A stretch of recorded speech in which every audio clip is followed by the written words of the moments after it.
El quinto evangelio. Samael Aun Beor. Conferencia número 85. Séptimo círculo dantesco. Séptima esfera sumergida o de Saturno. Fecha de grabación: 1972. Fuente en audio: se da por perdida. Contexto: antigua transcripción. Amigos, reunidos otra vez aquí, hemos de platicar profundamente en relación con la esfera sumergida de Saturno. Ciertamente no estamos hablando sobre condenación eterna o castigo sin fin. Incuestionablemente, la condenación eterna en sí misma no existe, y todo castigo, por grave que éste sea, ha de tener un límite, más allá del cual reine la felicidad. Diferimos pues en relación con la ortodoxia clerical en este sentido, radicalmente. Indubitablemente, los procesos involutivos de la vida, realizados entre las entrañas de la Tierra en las infradimensiones sumergidas bajo la corteza geológica de nuestro mundo, concluyen con la muerte segunda, después de la cual, libertada la esencia, restaurada la prístina pureza del material psíquico, han de reiniciarse inevitablemente nuevos procesos de tipo completamente evolutivo. Resulta pues, palmaria y evidente, nuestra oposición al dogma de una condenación absolutamente eterna. Surge a simple vista, nuestro modo de comprender la expiación de culpas. Jamás podríamos concebir que alguna cuenta expiatoria, por grave que ésta fuese, no llegase por último a un final. Es claro que la justicia divina jamás fallaría. Toda culpa, por grave que ésta sea, tiene su equivalente matemático exacto expiatorio, no es posible pagar más de lo que se debe, y si la divinidad cobrase más de lo debido, obviamente no sería justa. Empecé así nuestra plática de hoy, mis queridos amigos, en forma de preámbulo, antes de entrar en la esfera sumergida de Saturno, con el propósito ineludible de que vosotros comprendáis nuestro punto de vista esotérico ocultista, opuesto radicalmente a todo dogmatismo sectárico. Vamos pues, ahora, a ahondar un poco más en esta cuestión de las esferas sumergidas. En nuestra pasada plática estudiamos detenidamente el sexto círculo dantesco, y hoy conviene que penetremos osadamente en el séptimo, o de Saturno. Si leemos cuidadosamente la Divina Comedia del Dante, encontraremos a tal región convertida en un océano de sangre y fuego. Permítasenos la libertad de decir que este punto de vista es completamente alegórico o simbólico. Se quiere significar el hecho concreto y definitivo de que en la redicha región saturnina, prevalece en forma definitiva cierto color rojizo, sanguinolento, que caracteriza marcadamente la pasión animal violenta. Cuando hablamos de colores, debemos saber que por encima del espectro solar, en las dimensiones superiores de la naturaleza y del cosmos, resplandece toda la gama del ultravioleta y que por debajo del espectro solar, brilla fatalmente la gama del infrarrojo. Esto último es característico de las infradimensiones de la naturaleza, bajo la corteza geológica de nuestro mundo. Así pues, aquel color rojo pasionario, sanguinolento, de la sumergida región saturnina, no podría ser exhibido en nuestro mundo tridimensional de Euclides. Tal color encuentra su opuesto en otro similar de la gama del ultravioleta, sobre la citada región tridimensional.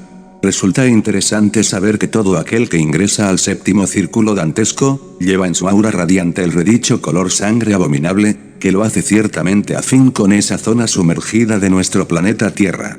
Es pues, el séptimo círculo dantesco, la morada de los violentos contra natura, de los violentos contra el arte, los fraudulentos, los violentos contra Dios, los violentos contra sí mismos, contra sus propios bienes o contra los bienes ajenos.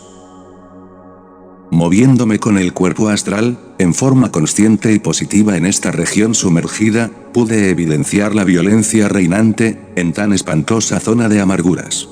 Todavía recuerdo a dos demonios muy notables, a los cuales me acerqué diplomáticamente, con el propósito de no herir susceptibilidades y provocar reacciones psicológicas innecesarias. Se pronunciaron estos contra el Cristo cósmico, le negaron enfáticamente, sintiéndose perversamente satisfechos de su miserable condición satánica. Por doquiera reinaba la violencia, entre el ambiente sangriento sumergido, veíanse aquí, allá y acullá, destrozos innecesarios, golpes espantosos contra las cosas, contra las personas, contra todo. Sentí como si la influencia saturnina con sus fuerzas definitivamente centrífugas se propusiera en esta región desintegrar todo, reducir a polvareda cósmica personas, muebles, puertas, etcétera, etcétera, etcétera. Mucho me asombré al encontrar ahí a una criatura muy respetable, cuyos ojos todavía hieren la suave luz del día. Tratábase de un médico muy famoso, un verdadero samaritano que en vida solo se ha propuesto curar a los enfermos con verdadero amor y sin explotación alguna. Causaría asombro esto que estoy diciendo.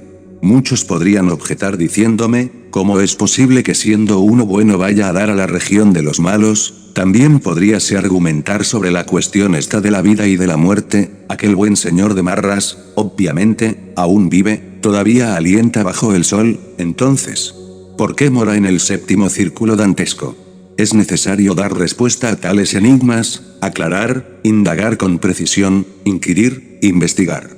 Si pensamos en la multiplicidad del yo, no es extraño que cualquiera de estos agregados psíquicos relacionados con el delito de violencia contra la naturaleza, esté viviendo en su correspondiente región sumergida, aunque la personalidad todavía viva sobre la faz de la Tierra.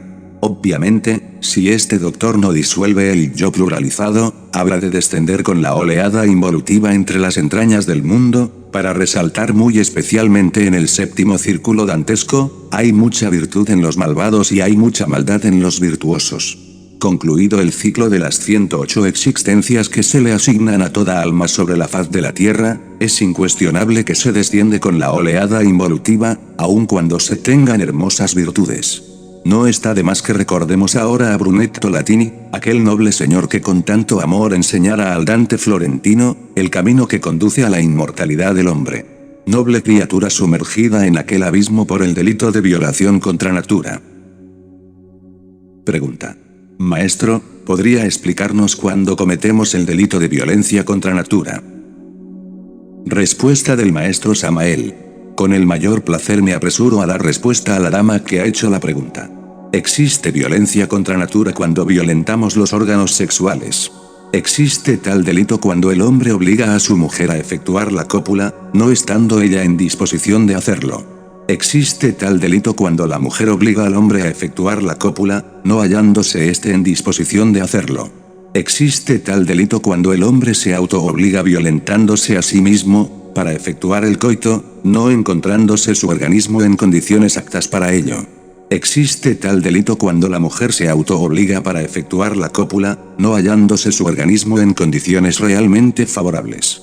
Existe tal delito en aquellos que cometen el crimen de violación sexual, posesión de otra persona contra la voluntad de la misma. Como quiera que entre las cadencias del verso también se esconde el delito, no es pues de extrañar que se cometan violencias contra natura cuando se obliga al falo a entrar en erección, no hallándose este último en condiciones realmente favorables para el coito. Existe violencia contra natura cuando, con el pretexto de practicar magia sexual, o aún con las mejores intenciones de autorrealizarse, se auto-obliga el varón a realizar la cópula química, u obligue a su mujer con este propósito, no hallándose los órganos creadores en el momento amoroso preciso y en condiciones armoniosas favorables, indispensables para la cópula. Existe violencia contra natura en aquellas damas que necesitando autorrealización íntima, violentan su propia naturaleza, auto-obligándose despiadadamente para realizar la cópula, no hallándose ciertamente en las condiciones requeridas para la misma. Existe violencia contra natura en los masturbadores, o en aquellos que realizan la cópula química estando la mujer con la menstruación. Existe violencia contra natura cuando los cónyuges realizan la unión sexual hallándose la mujer en estado de preñez. Existe violencia contra natura cuando se practica el Vajroli Mudra de tipo fuerte, varias veces al día o en la noche, no hallándose los órganos sexuales en condiciones realmente favorables y armoniosas. Existe violencia contra natura cuando se practica magia sexual 2 veces seguidas, violando las leyes de la pausa magnética creadora. Pregunta. Maestro, en el caso de que el cónyuge no tenga la potencialidad cabal, y esté practicando magia sexual, se está violentando así también la naturaleza. Respuesta del maestro Samael. Con el mayor gusto me apresuro a dar respuesta al caballero que hace la pregunta. Sucede que órgano que no se usa se atrofia, si cualquier varón permaneciese abstemio en forma radical y absoluta, es ostensible que se perjudicaría a sí mismo, porque se tornaría impotente. Obviamente, si tal varón quisiese curarse de tan nefasto mal, bien podría lograrlo practicando magia sexual, conexión del falo y del útero, sin eyacular el semen. Es claro que en principio tal conexión resultaría casi imposible, debido precisamente a la falta de erección del falo. Sin embargo, al tratar de hacerlo, acercando el falo al útero con mutuo intercambio de caricias, no existe violación contra natura, sino terapéutica médica erótica, indispensable para realizar tal curación. En principio esta clase de pacientes puede usar algún tratamiento médico clínico, basados en los consejos del doctor, con el propósito precisamente de lograr las primeras conexiones sexuales. Es ostensible que si la pareja se retira antes del orgasmo para evitar la eyaculación del semen, este último se reabsorbe en el organismo fortificando extraordinariamente el sistema sexual, cuyo resultado viene a ser exactamente la curación. En todo este proceso, repito, no hay violación contra natura. Pregunta. Maestro, cuando habla usted de violencia contra natura se refiere exclusivamente a la violencia del organismo humano. Respuesta del maestro Samael. Distinguido amigo, quiero que usted sepa, en forma clara y definitiva, que cuando hablamos de violencia contra natura, nos estamos refiriendo en forma enfática a todo tipo de violencia sexual, especificando claramente a los órganos sexuales de los seres humanos. No quiero decir con esto que no existan otros tipos de violencia contra natura.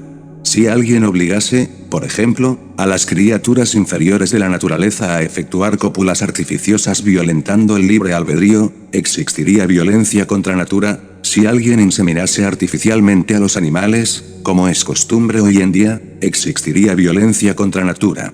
Existe violencia contra natura cuando adulteramos, o cuando adulteramos los vegetales y las frutas con los famosos injertos que han inventado los sabiondos de esta edad negra del Kali Yuga. Existe violencia contra natura cuando nos castramos o cuando hacemos castrar a las bestias. Son pues, innumerables los delitos que entran en este orden de violencia contra natura.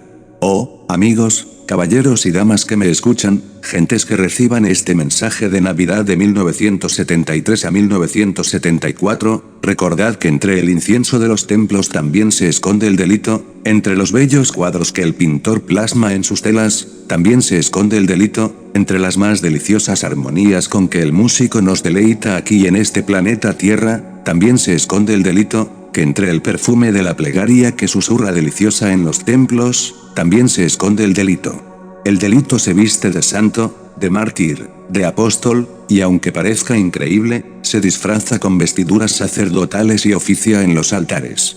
Recordad amigos, señores y señoras, a Guido Guerra, citado por el Dante, nieto de la púdica Gualdrata, noble señor que durante su vida hizo tanto con su talento y con su espada. Recordad también a Teguiayo Aldobrandí, cuya voz debería ser agradecida en el mundo, nobles varones que ahora viven en este séptimo círculo infernal, por el delito de violencia contra natura. Pregunta. Maestro, si desintegramos el yo de la violencia contra natura, o casi todos los yoes que tienen embotellada a nuestra esencia, pero nos queda alguno, caeremos también, en cualquiera de estos círculos dantescos. Respuesta del maestro Samael. Distinguida dama, me alegra su pregunta, que resulta muy oportuna. Alguien podría eliminar de su psiquis aquellos agregados psíquicos relacionados con el delito de violencia contra natura, y sin embargo, caer en cualquiera de los otros círculos dantescos. Mientras el ego animal exista en nosotros, es obvio que somos candidatos seguros para el abismo y la muerte segunda. Pregunta. Maestro, si ya hemos llegado a la última de las 108 existencias, que nos son asignadas a todo ser humano, y estamos trabajando en la senda del filo de la navaja, ¿nos darían otra oportunidad, para terminar nuestro trabajo? Respuesta del maestro Samael. Noble señora, mucho me place escucharla. Sepa usted, con entera claridad, que las leyes de la naturaleza no están gobernadas por tiranos, sino por seres justos y perfectos.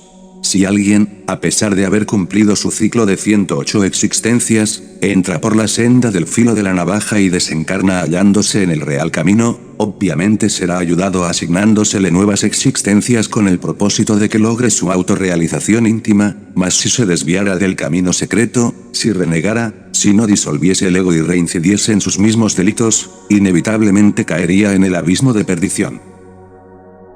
Pregunta.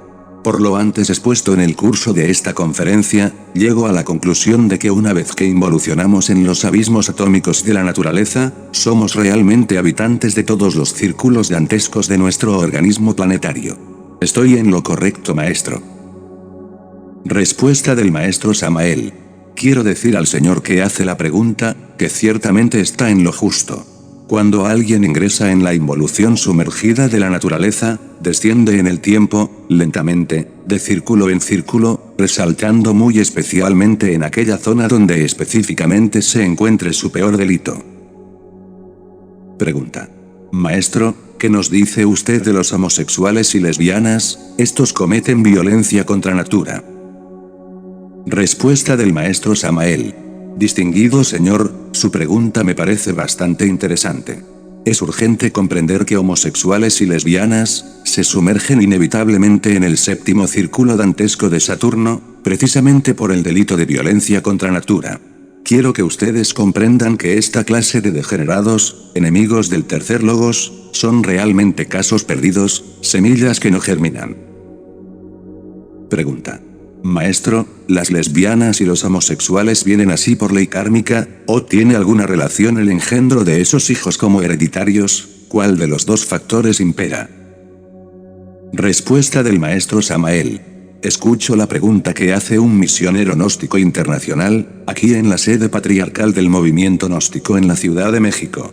Señores, señoras, conviene saber que aquellos humanoides que en vidas anteriores se precipitaron violentamente por el camino de la degeneración sexual, obviamente involucionando de existencia en existencia, devienen por último como homosexuales o lesbianas, antes de entrar en los mundos infiernos. Es pues, el lesbianismo y el homosexualismo el resultado de la degeneración en vidas precedentes, consecuencia kármica fatal. Eso es todo. Pregunta. Maestro, si una lesbiana, o un homosexual, lograra por un momento tener conocimiento de su castigo, por el karma de su degeneración, y pidiera a la ley una ayuda, ¿ésta podría concederle la gracia de volver a su estado normal, o no tiene la suficiente fuerza para pedir este beneficio? Respuesta del maestro Samael. Señores, señoras, existe un proverbio que dice, a Dios rogando y con el mazo dando. La misericordia divina está al lado de la justicia, pero obras son amores y no buenas razones. Si cualquiera de esos degenerados del infrasexo se arrepintiera de verdad, que lo demuestre con hechos concretos, claros y definitivos, que se case de inmediato con una persona del sexo opuesto, y que de verdad se meta por el camino de la auténtica y legítima regeneración sexual. Que este tipo de delincuentes clame, ore y suplique es correcto, pero que haga, que demuestre con hechos su arrepentimiento. Solo así es posible la salvación para esta clase de criaturas. Sin embargo, es muy difícil que homosexuales y lesbianas tengan ya ánimo, anhelo verdadero de superación. Indubitablemente, se trata de gentes completamente degeneradas, en las cuales ya no trabajan ciertas áreas del cerebro, semillas podridas, donde es casi imposible encontrar un anhelo de regeneración.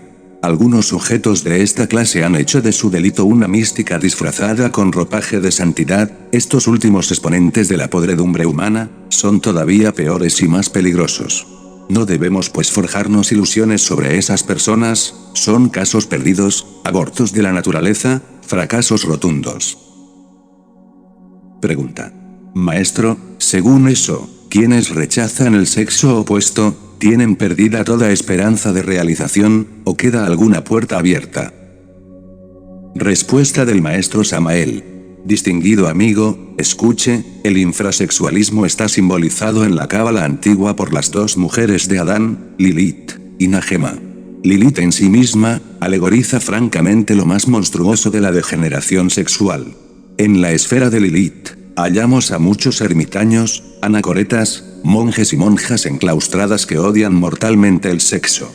También hallamos en la citada esfera, a todas aquellas mujeres que toman abortivos, y que asesinan a sus criaturas recién nacidas, verdaderas llenas de la perversidad. Otro aspecto de la esfera de Lilith, corresponde a los pederastas, homosexuales y lesbianas.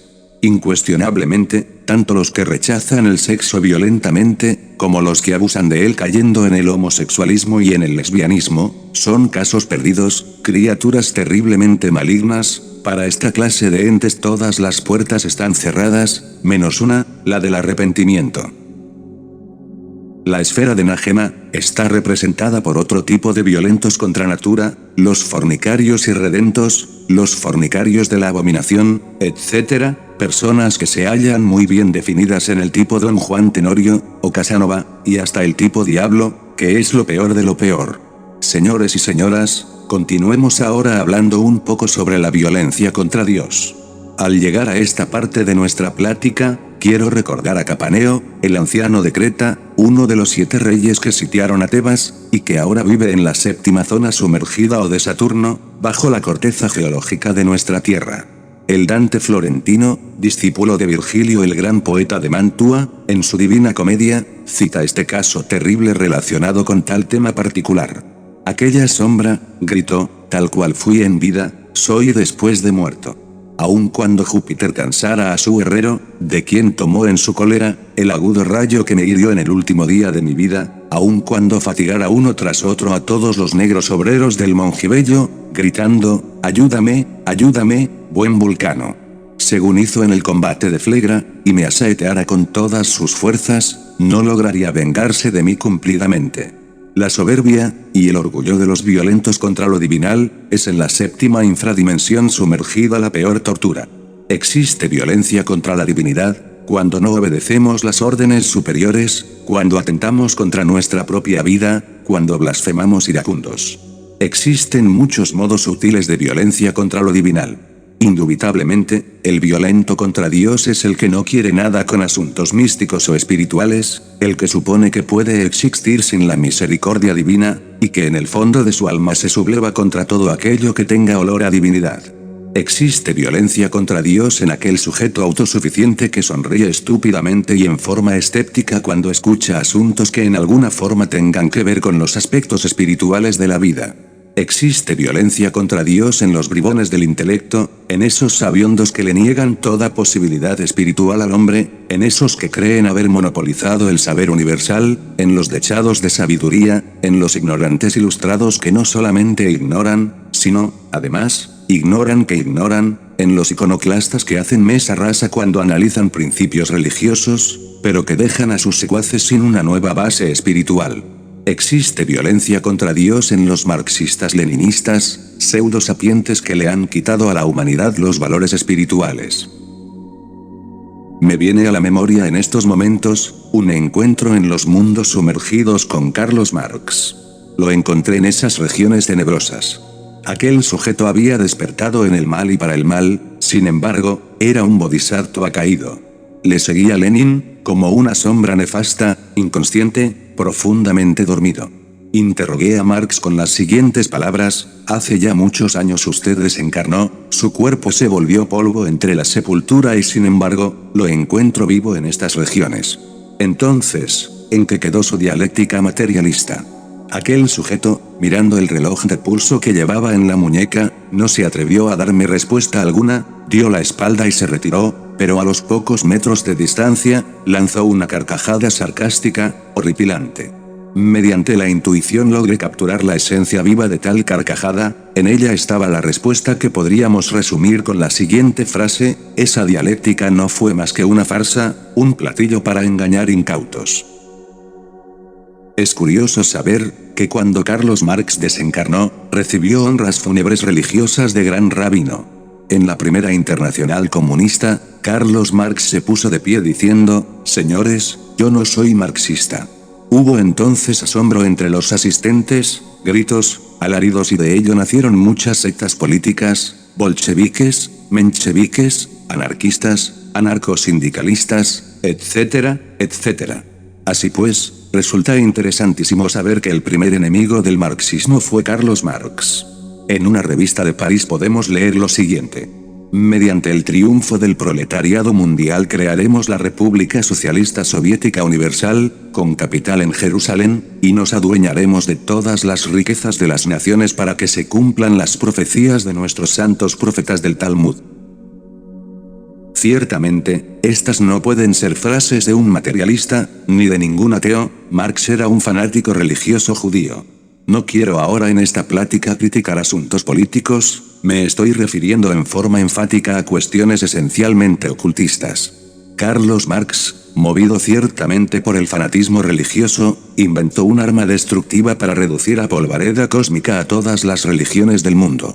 Tal arma es, fuera de toda duda, una jerga que jamás resistiría un análisis de fondo. Me refiero a la dialéctica materialista. Los bribones del intelecto saben muy bien que para la elaboración de tal platillo mentiroso, de tal farsa, se valió Marx de la dialéctica metafísica de Hegel. Evidentemente, despojó a esta obra de todos los principios metafísicos que le dio su autor, y con ella elaboró su platillo.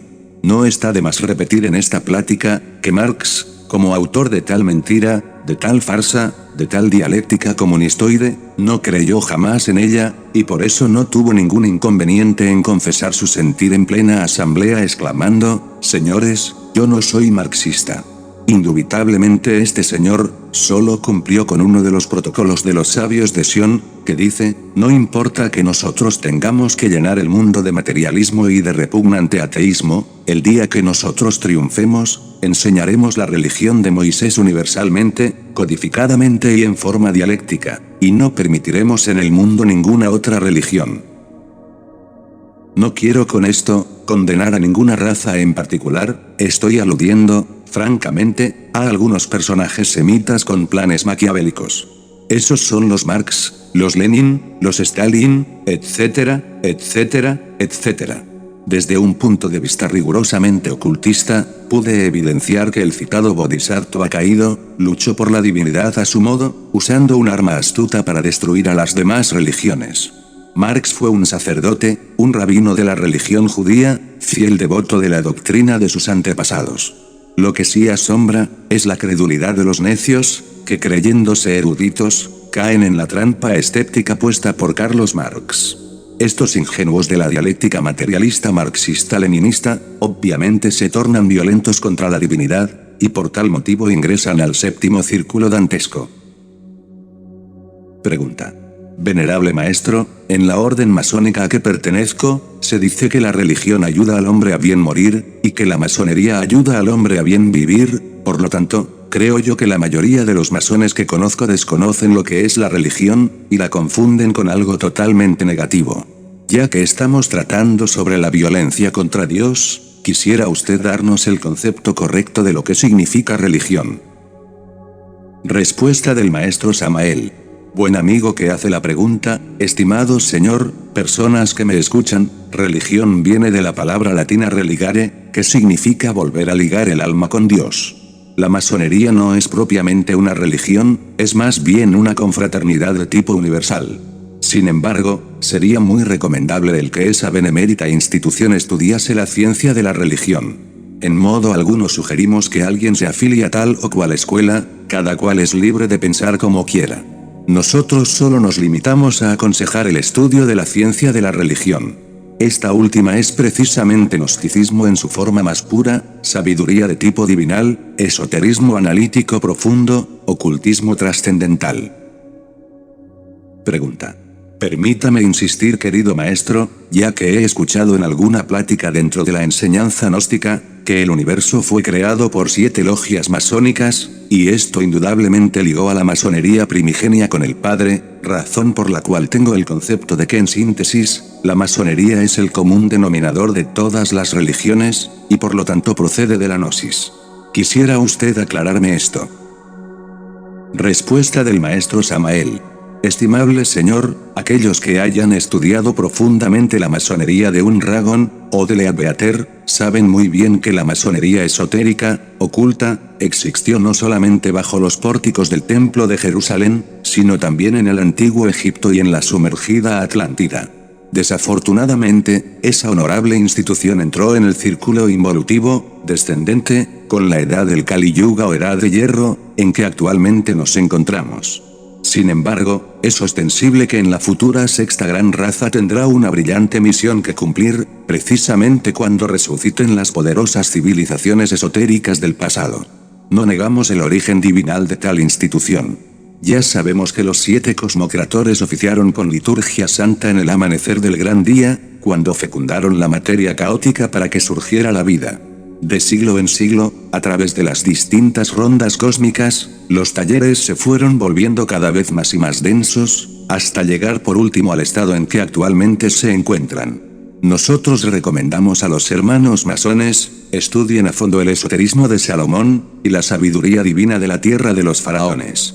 Es necesario, es urgente que los hermanos masones no caigan en el escepticismo marxista-leninista, dialéctica de tontos, no se pronuncien contra la divinidad, porque esto, además de ser contrario a una orden esotérica de origen divinal, les conduciría inevitablemente al séptimo círculo dantesco, tenebrosa región de los violentos contra Dios.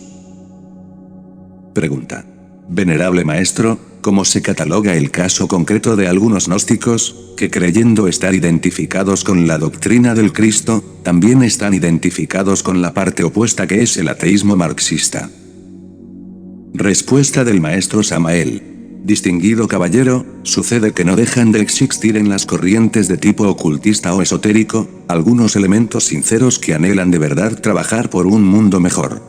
Es incuestionable que estos, envenenados por propaganda roja y deseando crear aquí en el mundo occidental el paraíso soviético, trabajan con entusiasmo por lograr la realización total de ese gran anhelo. Son equivocados sinceros y gentes de magníficas intenciones, pero equivocados. Recuerde que el camino que conduce al abismo está empedrado de buenas intenciones. Si estos sujetos viviesen por un tiempo como obreros en la Unión Soviética, estoy seguro que al regresar a esta región del mundo occidental, se manifestarían rabiosamente anticomunistas. Resulta muy interesante saber que en el hemisferio occidental hay más comunistas que en la Unión Soviética. Lo que sucede es que allá, tras de la cortina de hierro, ya la gente conoce la realidad comunista, la ha vivido, y por lo tanto, no pueden ser engañados por la propaganda roja. En cambio, como quiera que aquí todavía no tenemos gobierno de tipo marxista-leninista, los agitadores rojos pueden jugar con los incautos, en la misma forma en que el gato juega con el ratón antes de devorarlo. Desde un punto de vista rigurosamente esoterista, podemos afirmar en forma enfática lo siguiente: en los mundos sumergidos, en las regiones tenebrosas de la séptima infradimensión dantesca, los comunistas visten túnicas negras. Son verdaderamente personajes de la mano izquierda, sacerdotes de la magia negra. Concluiré diciendo, la venerable Gran Logia Blanca ha calificado al marxismo-leninismo como auténtica y legítima magia negra. Aquellos que han visto el camino secreto que conduce a la liberación final, no podrían militar en las filas de la mano izquierda, sin caer por tal motivo en el delito de violencia contra Dios. Pregunta. Querido maestro, aunque todos sabemos lo que es el fraude, y que siempre lo relacionamos con las cosas de tipo económico, abarca todo tipo de fraudes, este delito que se purga en el séptimo círculo dantesco. Respuesta del maestro Samael. Amigos, existen muchas formas de fraudes, y es bueno aclarar todo esto. El Dante simboliza el fraude con una imagen tenebrosa horripilante. Nos pinta el Dante al monstruo del fraude en la forma siguiente: su rostro era el de un varón justo, tan bondadosa era su apariencia, la exterior, y el resto del cuerpo el de una víbora venenosa. Tenía dos caras abominables, llenas de vellos hasta los sobacos y la espalda, el pecho y los costados, de tal modo rodeado de lazos y orquestas, que no ha habido tela turca ni tártara tan rica en colores, no pudiendo compararse tampoco a aquellos los de las telas de Aracnea. Dice el Dante, que en la cola de esa figura existía un terrible aguijón. Este símbolo expresa muy bien el delito de fraude. Pensemos por un momento en los variados lazos de colores con que el fraudulento envuelve a su víctima, en el rostro venerable con que aparecen los fraudulentos, en su cuerpo de víbora venenosa, en sus horribles garras, y en el aguijón con que hieren a sus víctimas. Son tan variados los tipos de fraude, que uno se asombra realmente. Existe fraude en aquel que forma un círculo esotérico y luego lo abandona.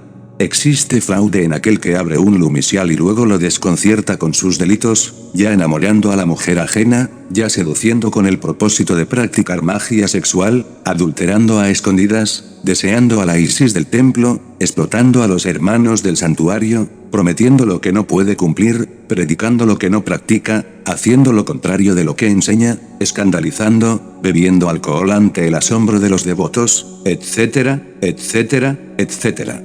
Existe fraude en el hombre que promete a una mujer matrimonio y no cumple su palabra, en la mujer que da la palabra al hombre y que luego lo defrauda enamorándose de otro hombre, en el padre de familia que le promete al hijo o a la hija tal o cual regalo, tal o cual ayuda y que no cumple su promesa, etcétera, etcétera, etcétera. Todas estas formas del fraude son violencia contra el Padre, por eso el Dante las alegoriza con el espantoso monstruo de rostro venerable. Existe fraude en el individuo que pide prestado y no devuelve el dinero, existe fraude en los vendedores de lotería y juegos de azar, pues las víctimas, convencidas de que pueden ganar, pierden sus dineros y se sienten defraudadas. Pregunta. Venerable maestro, entendemos que el séptimo círculo dantesco es más denso que todos los anteriores, por lo que nos agradaría nos explicara la constitución material de dicha infradimensión. Respuesta del maestro Samael.